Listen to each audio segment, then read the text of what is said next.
So I've been on YouTube now for a little over a year, and I realized I've never explained what I do professionally. So this is that video. I'm going to tell you how I moved from being a traditional therapist to becoming an organizational psychologist.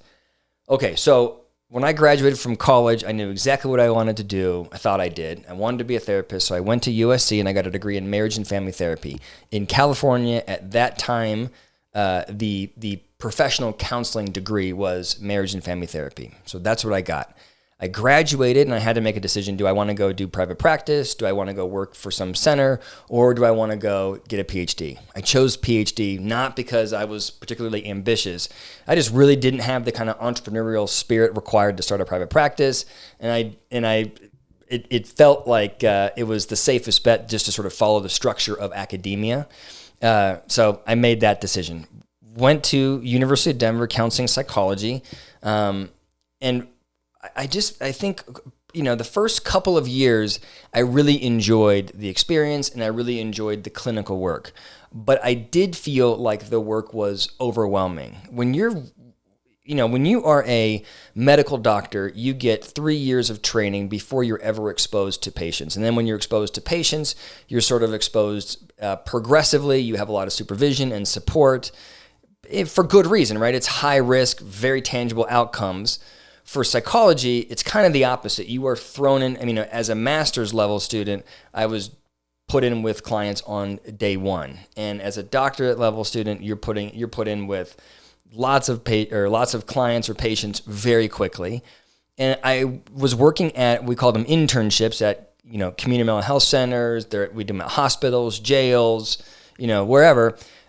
But I sort of noticed that in all of my experiences, I was sort of emotionally overwhelmed by the experience. It is hard as a student to hear someone talk about really difficult life events back to back to back to back to back. And, as an intern, you have a manageable caseload. But I noticed that the people that worked in these different clinics or hospitals or centers or whatever, they're managing caseloads between 40 and 80 people, which is to me a totally overwhelming number. The client, you just sort of can't do. You can't. To me, you can't really give all of yourself to that many clients.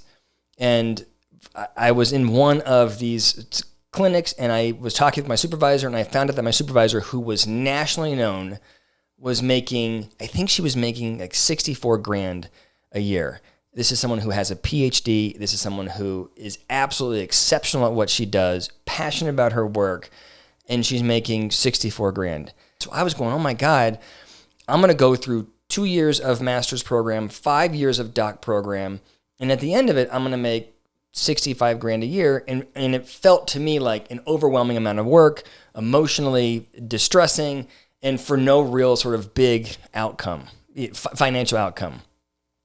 And I was fortunate enough that the next internship I had was with the State Employee Assistance Program in Colorado, and the supervisor there was absolutely fantastic. And so he allowed me, there was a counseling program and there was a coaching program.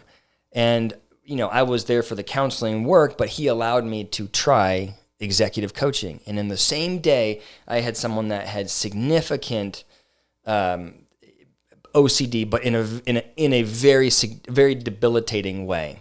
And then after that session, I moved right into a public defender that was trying to figure out work-life balance and how he was going to manage his relationship and also excel professionally.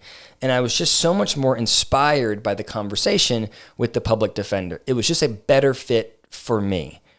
I think that as a therapist, I was a, kind of a B-level therapist. I am much more oriented towards an intellectual discussion than an emotional one. And for a therapist to be effective, a therapist has to be able to really emotionally connect with their client for a long time.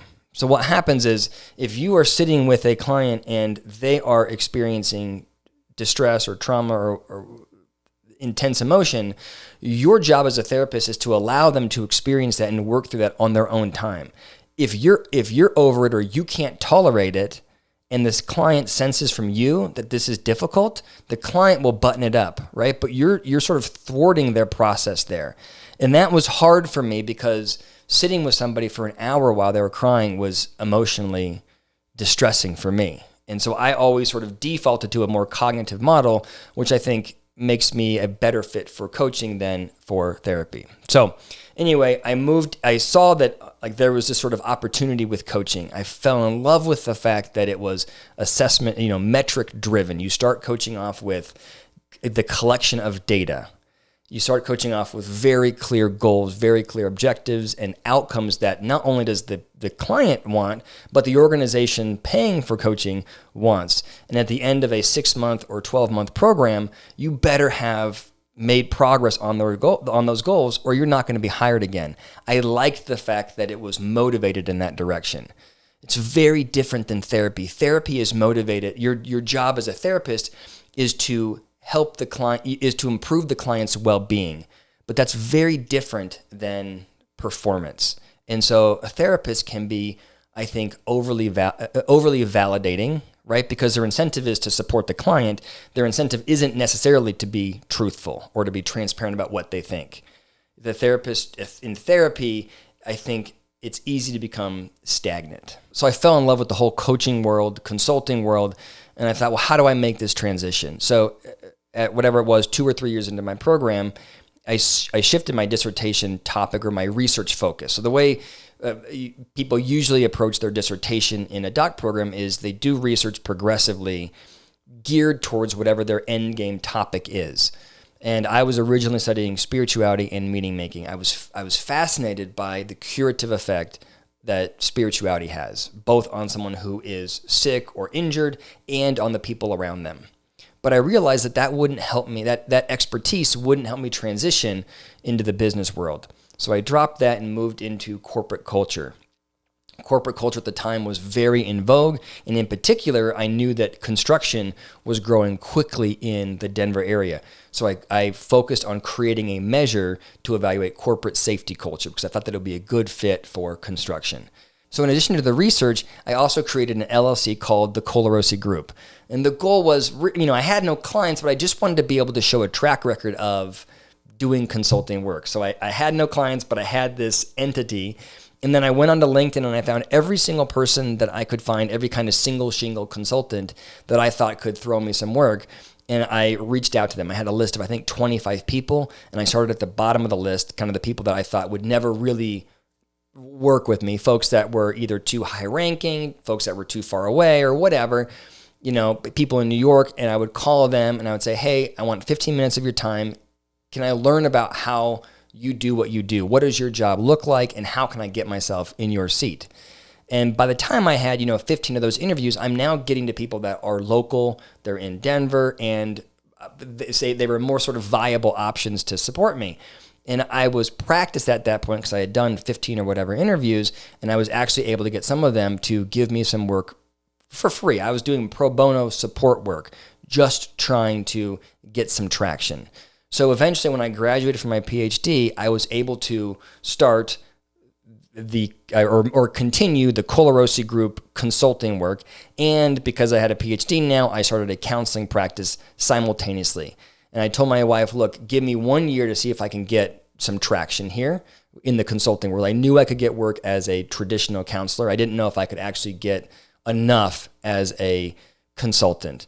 But I got really lucky. I think I put myself in the position to get lucky because I had all of these pre-existing relationships. I actually got a couple pretty big clients, and within 6 months, I was working, running leadership development for a local boutique consulting practice, and my career has kind of evolved from there. So now, what I do is I am an organizational psychologist. I no longer do any, traditional therapy work. I would say I spend half my time doing assessment. That's pre-hire developmental assessments in a much more, this is not like Myers-Briggs type of assessment. This is very robust, assessments that are used to hire people. And then I would say probably 30% of my time is executive coaching, and the last kind of 20% of my time is helping with planning. So this is, change management, scenario planning, organizational network design, network analysis, that kind of work. And I can't tell you how, I still identify as a traditional therapist in a lot of ways because I grew up doing that kind of work. And now I've been consulting though for whatever it's been, 12 years. And I couldn't be happier with the field. So thank you for listening. For those of you that are interested, I hope that was valuable.